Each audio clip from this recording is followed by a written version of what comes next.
пришел интерес к сыру. Теперь уже я с ним каждый раз говорю: все, устала, не могу, но я понимаю, что кто, если не мы.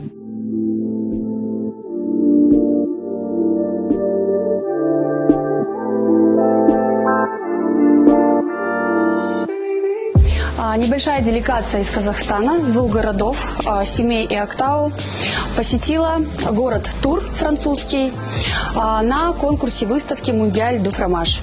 Туда мы привезли свои сыры в количестве нескольких образцов, у меня их было 4. Наши сыры заняли места. Лично я привезла оттуда 2 бронзовые медали, 1 серебряную медаль. И также мы были приняты в Международную гильдию сыроделов, Европейскую международную гильдию сыроделов. Впервые в истории Казахстана приняли участие в этом конкурсе, а также получили столь высокое почетное звание кавалер ордена Святого Ягузона гильдии международных сыроделов. Из 105 участников 68 стран было представлено 1500 образцов сыра, среди которых также были представлены и наши образцы.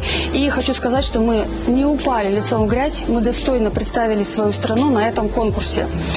А после конкурса, теперь уже став членом международной гильдии, на нас возложена большая задача.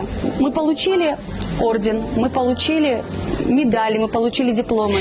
Я для себя поставила задачу развивать это, по крайней мере, пока в нашем городе. То есть у меня небольшой маленький цех, который пристроен к моему дому. Так скажем, он настолько маленький, что взять кого-то себе на помощь я не могу, а очень хотелось бы.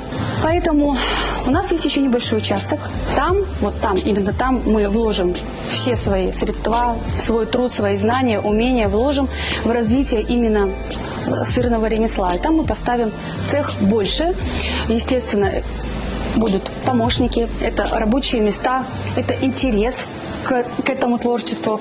Именно вот эта цель сейчас номер 1, конец этого и весь следующий год воплощать эту идею.